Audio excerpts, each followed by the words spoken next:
Get started with the Montpelier-Roxbury Board of School Directors meeting for Wednesday, March 19th at 6:34. And our first order of business is public comment. Do we have anybody? Okay, great.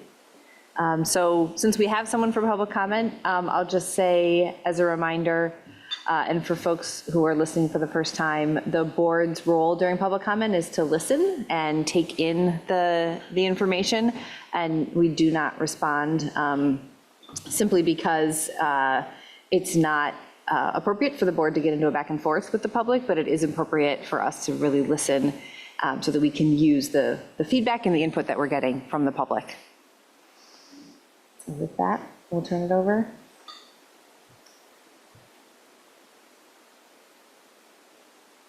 Anna, can you move Liza into the...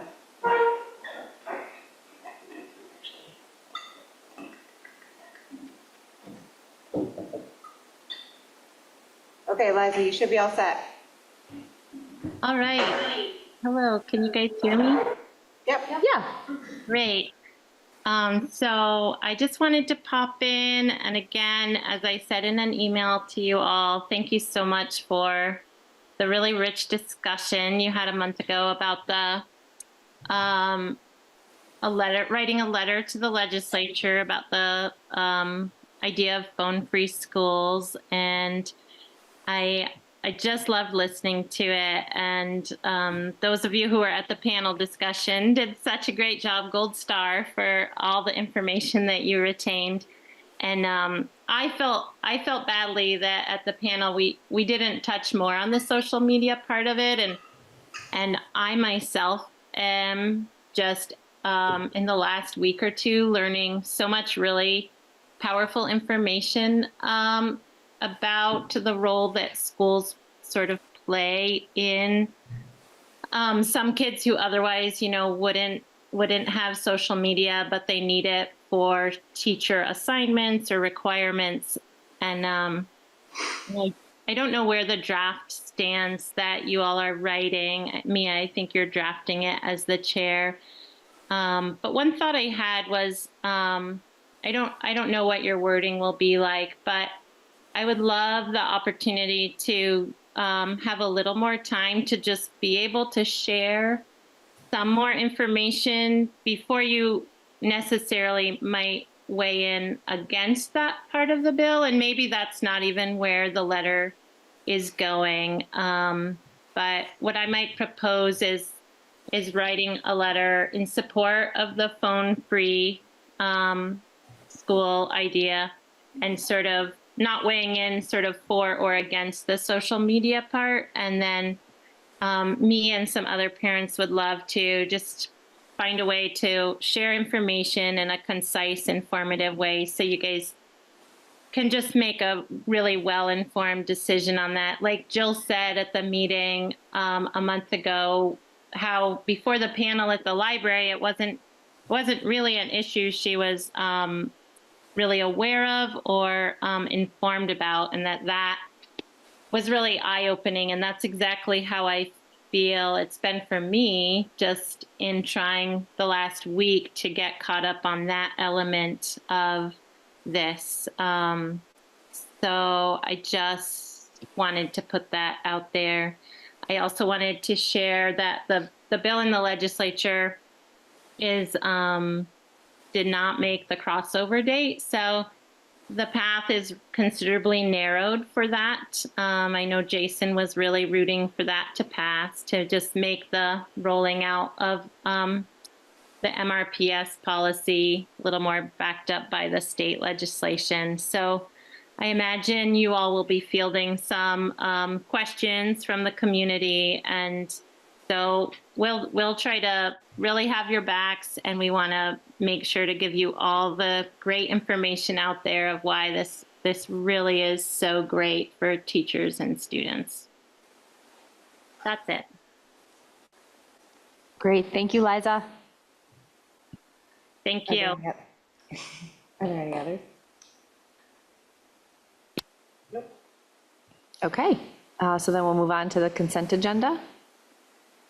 And noting Anna's email to us from earlier this afternoon, when you make a motion for the consent agenda, we need to verbally add in the additions to the consent agenda. And then after the motion is made, if there's any discussion, we can have discussion. I move we approve the consent agenda with the addition of the items sent from Anna, co-curricular contracts. Resignation and Resignation and the the letter about letter home free schools. in favor of home free schools. Yep. Is there a second? I'll second that. Thanks, Lynn. Any discussion? There was a letter sent from the Roxbury Select Board. Is that something that we should put on a future agenda, or put the letter itself in the consent agenda now, or just wait to discuss later? I think we should wait to discuss later. I myself haven't had a chance to read that letter, so I wouldn't feel comfortable putting it in tonight's consent agenda. Yeah, the consent agenda is things we need to act on, like we're voting to act on, and so, I mean, that doesn't deserve a discussion, doesn't need a discussion. Right. Right, so.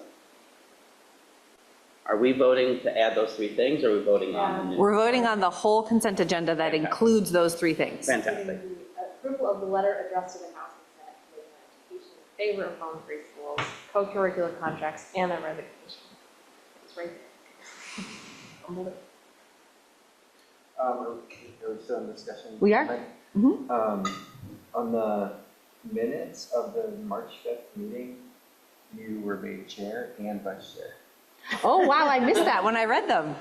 Ah, Power is yours. Mia. okay, thank you for catching Sure, that. Anna will fix that. Good catch. We'll start a take. Yeah, that was a test. It was passed. That's like honestly one of the only times I've looked at the Oh, you minutes. didn't have to say that. You didn't have to say that. Any other discussion? Okay, all those in favor of the consent agenda? Aye. Any opposed? Great. And just to note, that is a very high-level letter of support for simply having home-free schools, as was just asked of us. Excellent. Okay, moving right along, I believe we have a presentation from Miriam and Amani. No, we took it Oh, off. we took it off. We took it off.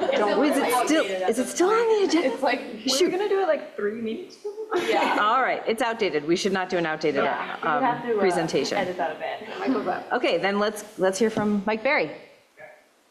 As Mike is coming to the floor, I just want to give folks a note about timing, which is that the training that we're doing needs to start right at 7 o'clock because of our lawyer, if the timing with our lawyer. If we need to continue a conversation or there are other agenda items after that on our agenda, if we finish this in time to start another one, a piece of that agenda, we can move it up. But I did want to just make sure the board knows at 7 p.m. we do need to go into executive session for that training. Great. All right. Thanks for having me. Hopefully this will be fairly concise. So I'm here to talk to you a bit about a mass action suit against Power School that we have an opportunity to be a part of, and that I believe we should be a part of. A little context, so in December, Power School, one of the two major student information system providers in the nation, was hacked in a very non-technical way, which is a scary bit of the story. And data from, we don't know how many schools, but a significant number of schools across the United States at least, was accessed, downloaded, and then a ransom was requested from Power School. The ransom was paid and the data was secured through a process with a company called CrowdStrike that is kind of like the SWAT team of cybersecurity. So that has happened, people have been informed, and there have been a lot of questions along the way of Power School that are very worthy questions, and some concerns about how they have or have not handled cybersecurity. We pay Power School a lot of money annually, and it's not just for what people see as Power School. They also own School Spring, which is where we advertise our our positions. They own Naviance, which is a tool that's used at the high school and guidance. The different companies that we use for things like forms, enrollment modules, report cards are all different aspects of PowerSchool that we pay to utilize. So we're also a member of an organization that I'm very proud of, the Student Data Privacy Consortium. This is an organization that provides us support in acquiring student data privacy agreements with all of our vendors that we use. So these are very well vetted, legally backed up documents that secure our students' data within the companies that we use. And during the breach, the Student Data Privacy Consortium was essentially one of the best resources we had. And we had a lot of people coming at us, from insurance providers to PowerSchool themselves to the AOE to all of these people. The Student Data Privacy Consortium had some of the best information and guidance during that process. And we've been with them a long time, I think 6 years or something like that. They're the ones that have brought this mass action opportunity to us as advocates for us. They brought it to the members of the consortium. And I think a large majority of schools in the state are members. I don't know the exact number, but it was specifically for members of the consortium. What I understand about the mass action suit is that there's no loss to us. There's no risk to us, financial or otherwise, in joining this. But there are some significant benefits, including monetary compensation for time lost, for the increase in pay cost that has occurred with PowerSchool for next year, which is an interesting marketing strategy. But it's pretty significant, up to $11,000 or $12,000 across all of the tools that we use. If we end up needing to move to a different SIS, which is a real possibility and a big bear, they would pay for that as well. And it also puts some legal protections in our court in terms of if something happens with the data that was accessed from our system down the road that we may not even know about right now. So that's kind of the basics of what the opportunity is. The lift for us is probably 2 to 3 hours total for me and my tech team to provide some information to the legal group about how we responded to the breach, communications we received, copies of our logs, things like that, which we've already done as part of the process. So the lift is minimal. And so that's kind of everything that I know without going down a deep rabbit hole about cybersecurity. But the goal is to give you this information, answer a few questions if you can, and then the board needs to decide that we would join this mass action lawsuit, and Libby would sign an agreement on behalf of the board for us to be a part of that. Why don't we open it up to questions from board members, and then once people's questions are answered, if there's somebody who wants to make the motion to approve, then we could discuss that motion. But let's just ask any clarifying questions of Mike if you've got them. One last piece of information is I did discuss this with Pietro, who's our district lawyer, of whether or not this was a good idea, and he was like, yeah, why not? He had no qualms about joining it. Okay, great, thank you. So we've got Jake with a question. Yeah, question. If, like, I remember that some of what happened, if a member of the community's information was stolen and out there, and they were, wanting to sue, would their lawsuit be at us or at PowerSchool? I think it would be up to their legal counsel to advise, but this mass action lawsuit protects us in case it comes to us. But in the experience I had, everything was PowerSchool's responsibility. And that's how we shared it with everyone else. Was the mass action lawsuit, if you're saying it protects us if it comes to us, but does it, keep PowerSchool insulated from being sued? No. Okay. No, the bulk of this from our side is to make sure PowerSchool does things that it hasn't been doing. including following up with everybody that was impacted by the data breach.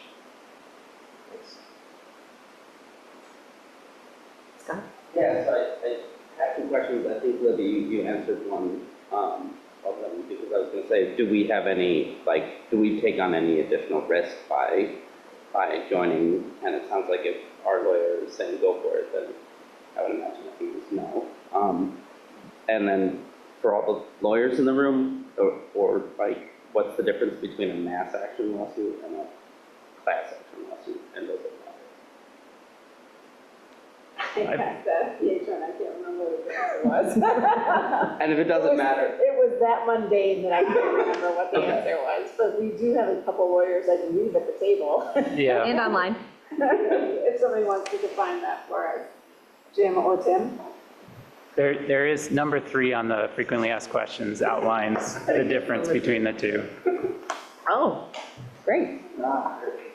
thank you. Yeah. I could not hear the question clearly, sorry. That's all right, we got it taken care of. Thanks, Jim. We got it. I guess there's I remember the announcement that this occurred, and I think at the time it seemed like there was minimal harm done. As you've been sort of learning more and looking into it, does that continue to be true? Did it disrupt workflows, or good way to put it? So what PowerSchool reported to us is that through CrowdStrike, they secured the stolen data, and they are monitoring the dark web and other places and have not seen it anywhere. And that's kind of the contingency of it. But to share the significance and the size of the breach, data in our system from 2009 till present was taken twice. Twice. Somebody downloaded it twice. As far as workflow, it was a significant amount of time for certain members of our staff to dig through to know that. They know exactly where it was, when and where, and what the time step was, and all that kind of stuff. And I think the significance for people is kind of subjective in the terms of how concerned people are about the breach itself. I don't think we can answer that. The good news on our end is, due to some past practices, we didn't have a whole lot of information in the system. So in some ways that helped in this instance, but for some people it was very valuable and concerning, and others it was a non-issue. So we've got Tim and then Amon. So what is our damage estimate right now? What's our best estimate? In terms of, Like monetary damages, the category of damages you were talking about? that's based on a couple things that I don't know yet. So for example, if we were going to get compensation for moving to a new system, I have to get an estimate on that and what that would involve in moving those 5 systems. We don't have that yet. We're waiting to see if we're a part of this to go through that process, because it's a bear. It would be me sitting with Infinite Campus and saying, here are the 5 tools that we're using. We're not going to use School Spring. Where are we going to move? It's a monetary number that I don't have. It's also a little bit different because this is across multiple states at this point, and the impacts per state are different. So PowerSchool has different rates for different states. And so we're trying to figure out what that means for Vermont. Add to that the restructuring to conversations in Vermont, which would lead to a single SIS anyways, and that complicates things a bit. So I don't have, for Montpelier-Roxbury, what are the monetary outcomes of this? No. No. And then was there any procurement? I was process that went through to identify this vendor, because I was Googling, I see there's a lot of attorneys bringing power to litigation. So presumably we pay them a lot of money if we're successful. And I guess I just want to make sure that we've looked at all the alternatives. So this is an opportunity through the consortium. This is the legal representation team that works with the consortium to secure our agreements that we use right now. It's not an option for us as a school district within the consortium to say, are there different legal firms? This is the opportunity through the consortium. We take it or we don't. I'm not sure I'm following the consortium. It's a new concept to me. Let me understand that. Yeah, so districts across New England and a few other states belong to the Student Data Consortium Association. And what that does, or Student Data Privacy Consortium. And what that organization does is that they help us legally secure an agreement with any vendor that's collecting any sort of data about our students. So Google, PowerSchool, something small like a timing tool that a student with an IEP uses, but it collects their email address, anything, any scale. They help us secure an agreement that makes sure that that company is responsible for anything that happens to our student data. And through that consortium, there are other opportunities that come up, such as conferences and trainings all about cybersecurity. When the breach occurred, the consortium sent us sample language that we actually used, and we got that from several different places. The best quality we got was from the consortium. They send us updates about concerns with cybersecurity. They send us updates and trainings on how to connect with companies to do these things. So they're there to protect us, and they do a really good job. And we've been with them for a long time. And you can see on our district website, you can see a list of all the agreements that we have with all of our vendors. You're saying everyone got informed. Is that referring to the email that got sent to, I think, I don't know if it was just students or if it was parents? So there are two sets of communications. Because this wasn't anything that we did an alert through our system to let everybody know it happened. And then PowerSchool took over the responsibility of communicating directly with people that were impacted. Part of the challenge and part of the concern is that I've had many people come to me and say, I didn't get anything. And that's concerning. So PowerSchool has not confirmed who they did contact or who they didn't. So I don't have a list from PowerSchool of who within our breach was contacted or wasn't. And that's true across the United States. So part of this mass action suit is to make sure that PowerSchool discloses that to communities so that we can make sure. We did our best. We even reached out to families.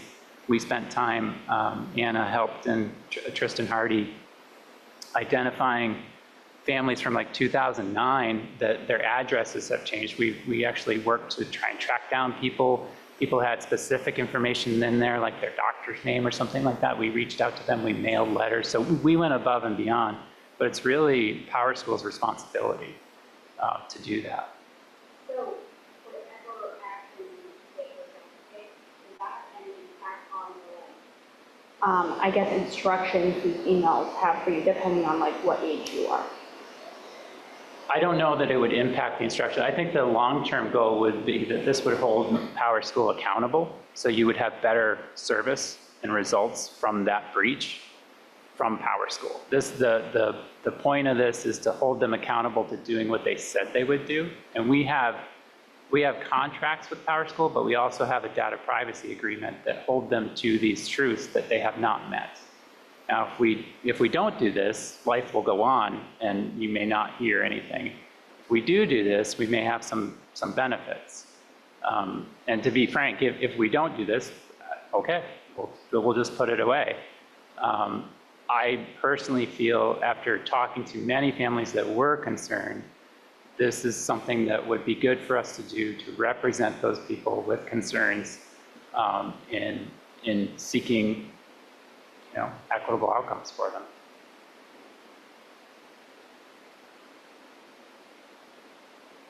Do we have any other questions for Mike?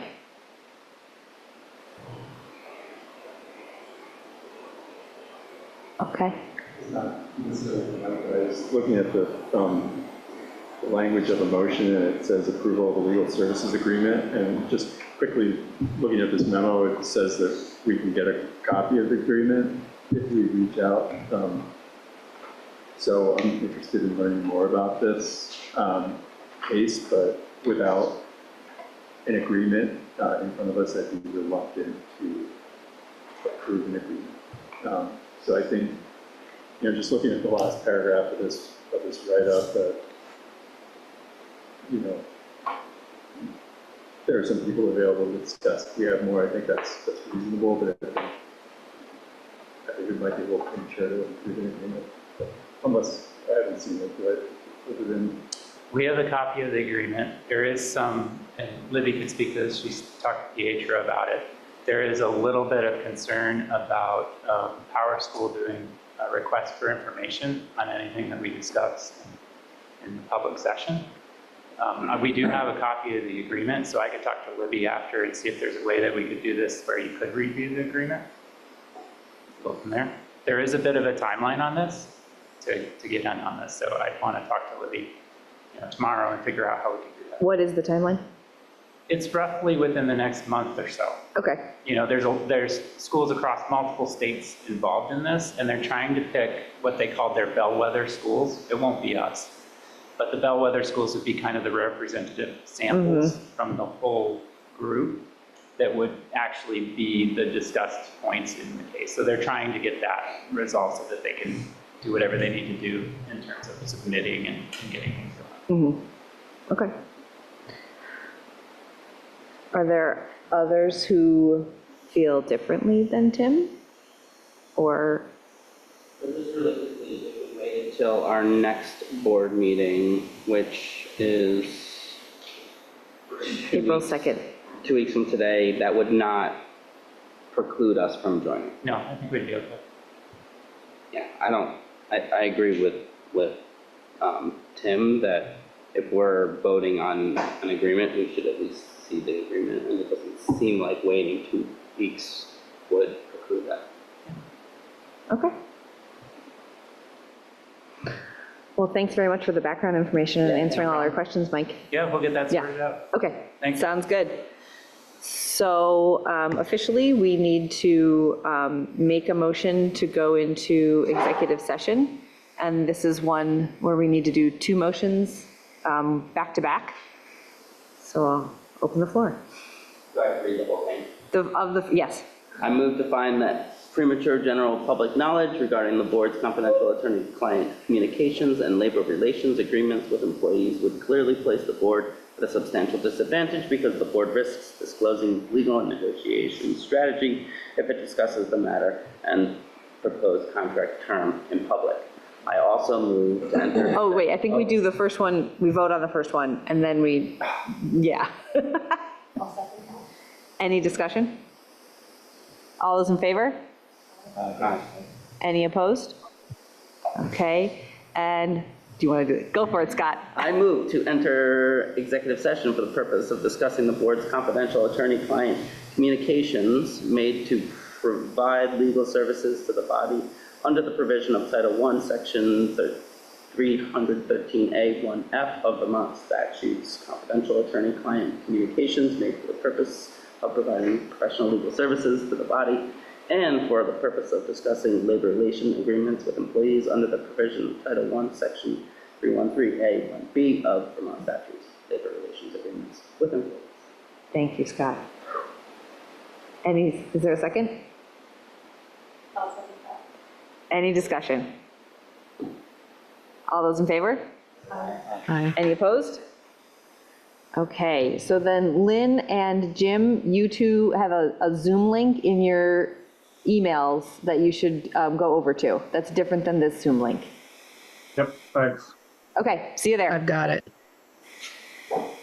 All right, and we will be coming back. So we'll see you in about an hour and 15 minutes. Thanks so much.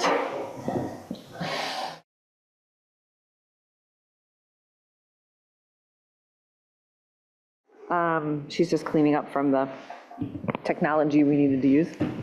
So the next item for business is board discussion on hiring a consultant to conduct a feasibility study regarding the possibility of merging with a neighboring district. So, Is it correct that the Washington Central Board discussed that, and did they agree to move forward? I think I started to read the meeting minutes. And they didn't take any action last Wednesday. They weren't planning on taking any action last Wednesday. Their next board meeting is tonight. They're back on the same schedule we have, and so it was on their agenda again for tonight, I believe. Do you still think the cost is going to be the same? Yeah, our guess is around $4,000 or $5,000. for each district? No, total. Yeah. Is there anyone who doesn't think we should do it at all? Just trying to structure the conversation at this late hour. I think what you mean is, does everyone think that we should? Are we on board with doing this? Great.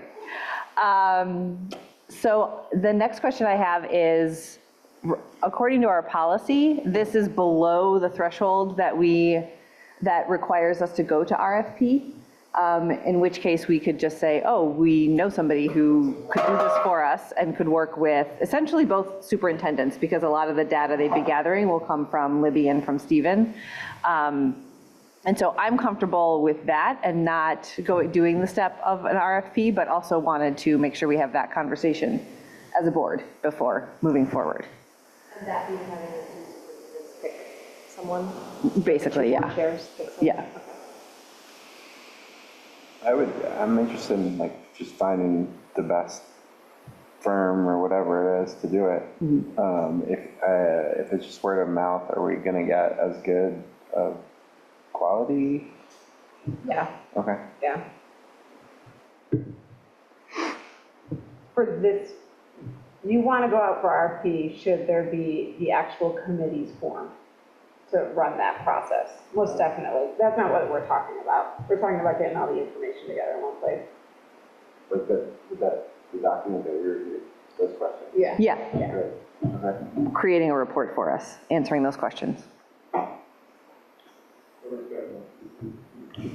to $3,000 for our end of it. Yeah, I don't think we need to go out for RFP, but okay. folks, I mean, make a couple reasonable inquiries and go for it. Okay. Oh, Jill. Right. Move to a different type of board. This is a different word. Then I think we should have a motion to make it official.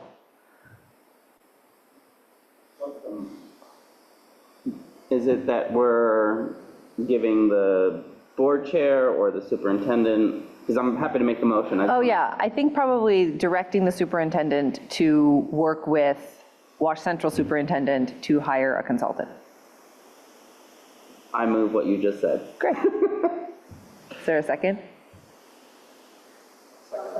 Okay. Any more discussion? Is there a time frame that, like, does that, because there won't be an RFP, right? So, like, should we direct the superintendents to, like, get the results within a certain time frame? Like, what is? We have in the document, I want to say June of this year, we're hoping to have the report back by. Yeah. Is that a reasonable? I think so, and if not, then we'll push it back in the summer. Yeah. Wash Central's doing it too, but I don't know, to some degree, I'm interested in a lot of this stuff more broadly, even if they're not. I think they are. I mean, I looked quickly at the minutes from their meeting, and they asked a lot of the same questions that we asked. Great. Any other discussion? All right. All those in favor? Aye. Any opposed? Okay. All right, then on to policy monitoring. We have 3 policies that we are monitoring. D3, which is responsible computer internet use. D4, Title 1A comparability. And D5, animal dissection. Do we have a motion to approve the monitoring reports for all 3? I move that we approve the 3 monitoring reports, D3, D4, D5. Do you have a second? I'll say. Great. Any discussion? The only discussion I would say is that in, I think it's D4, Title 1A comparability, that was noted in the report that it was obsolete. Yes. Okay. So it would be, your approval of it, I would guess, is also approving to remove that from our policy. So we as a policy committee can put that in our next agenda or meeting, make note that we voted on that it's obsolete. It's comparability between buildings with same grades, right? Yeah, with if one of them is Title I and one of them is not, or some portion of them are Title I and some portion of them are not. Yep. No, that was a different one. This is the comparability one. All right, any other discussion about the monitoring reports? Okay, all those in favor of those monitoring reports? Any opposed? Okay, is there a motion to adjourn? I move that we adjourn. Is there a second? Second. Okay, any discussion? Great, all those in favor? Any opposed? Good night, everybody.